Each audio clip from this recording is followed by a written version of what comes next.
Just what is wrong with Rock Hudson? Tonight, the 59-year-old actor remains in a Paris hospital undergoing tests, but the nature of his illness has become clouded in mystery and confusion. The results of a study which shows that the lifestyle of some male homosexuals has triggered an epidemic of a rare form of cancer. Tonight, we'll focus on this new disease and we'll talk live with 3 scientists involved in the search for its cause and its cure. Magic Johnson tested positive for HIV, the virus that causes AIDS.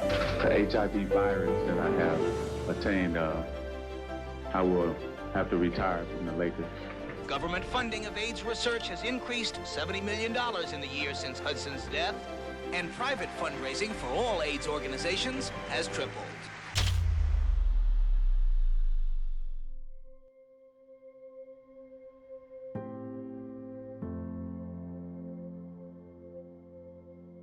The 80s and 90s, we were seeing people who were critically ill. They weren't living long after diagnosis. It was very difficult to find a physician that was willing and able to compassionately treat somebody with HIV. People's families and friends were abandoning them. There was a lot of miseducation and fear around HIV. My mom, she was born in 1950, and in high school, all of her friends' siblings, all of her parents' friends, all of it, they were being shipped to Vietnam. And so a lot of them didn't come back. A lot of them came back different, just horrible. And she lived through all that, and then she, gets to be in her early 20s, and she becomes a flight attendant for Braniff, and all of her friends are gay men. And she won't really talk about it very much anymore, but I've heard the number 11 multiple times, that her closest group of friends was like these 12, including her, it's 12 people. And they all died. And I just can't, I think about my life and who surrounds me, and I can't imagine if within a 4 or 5 year window, all of my friends died. And there was nothing anyone could do. And a lot of them didn't have support from their family, and so she would be there for them. And it's just so sad to think about. And I think about my kids, and I'm just so grateful that they're not gonna have to experience something like that. And so I just don't want people to take for granted or be naive about how bad it was. It can happen to anyone. So I'm just glad that things have shifted in that direction to make it more universally known that, I don't know, I just can't imagine being 30 years old and I've already gone through 2 major crisis situations of losing a lot of the people you love. And the message was so much about fear. It was the overriding thing you took away was, the fear of everybody could get it, and if you got it, you were going to die. HIV is now, we've shifted into, it's a chronic health condition. It's not a disease to be considered a death sentence. It's people with HIV shouldn't be feared. It's a very manageable chronic health condition. And as that shifted over the years and as treatments have become better and medicines have become better, we've shifted in a good way in that it's a very treatable and manageable thing, but that lack of urgency has also shifted, that from the fear came urgency, but now the urgency seems to have shifted into complacency. And so it's important for young people to continue to gain education about HIV/AIDS, which is still a problem in our society.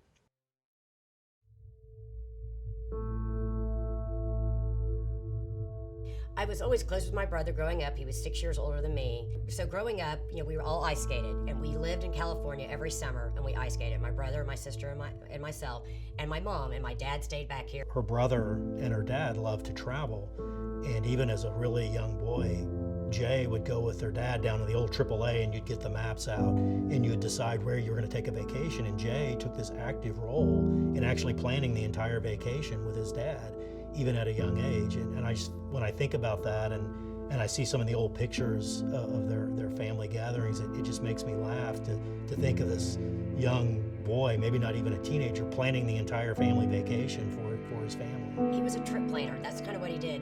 He was he took charge, and like I said, a go-getter, but also goofy and funny at the same time. He always helped me along the way through school and everything. He was like my mentor when it came to doing well in school. and making good grades. And it's just sad to say that he didn't get to see me graduate from law school, because when he died, I was in my second year in law school, and I think he would have been proud to see me today, doing this with Tulsa Cares and chairing Red Ribbon Gala with my husband. I just think he'd be very proud today to see all this happening and to see me becoming a part of this agency. So when my brother was diagnosed, I didn't tell anybody that he had AIDS. I was afraid what they would think. I feel bad now that I was ashamed of it. And now I feel more free to talk about it, open about it, and I feel that Tulsa Cares has given me that vehicle to do that, and I hope that I can help others do the same thing if AIDS has affected their life as well.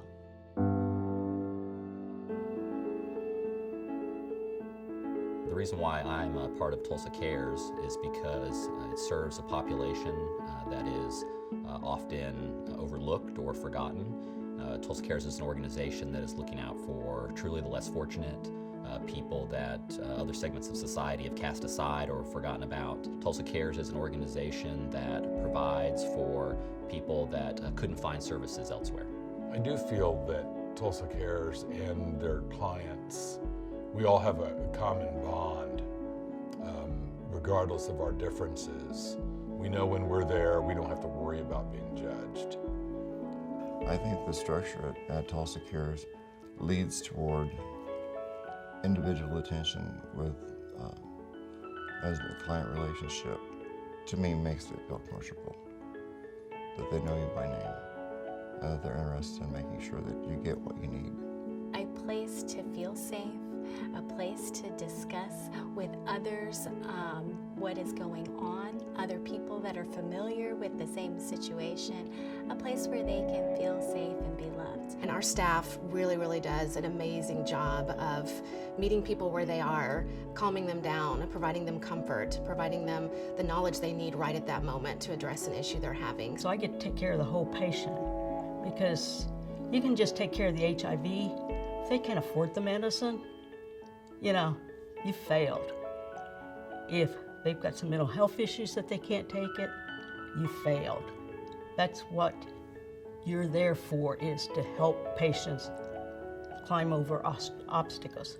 We have a whole umbrella of services that really addresses all of the issues that a person who has HIV/AIDS or who has a family member who may have HIV/AIDS.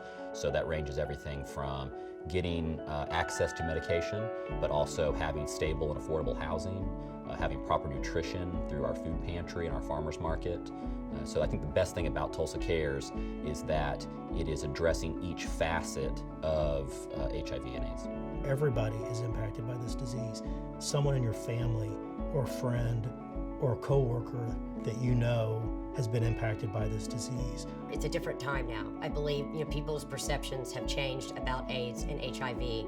It's a disease that affects everybody. Growing up HIV positive, I grew up in the doctors, have been to the doctors a lot, and I just kind of want to help the people who have helped me.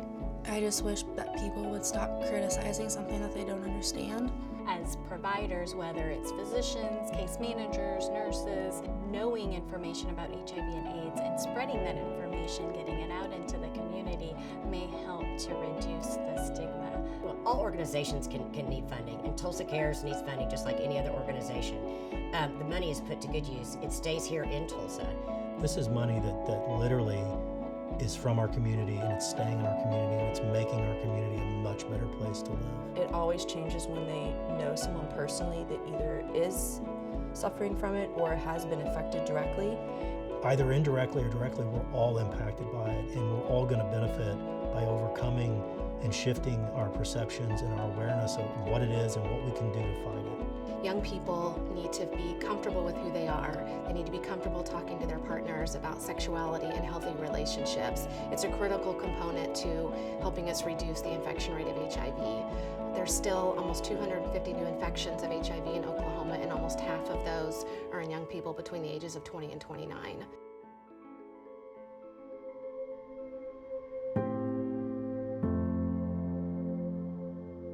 Through this organization, really, the legacy of the people like Jay lives on.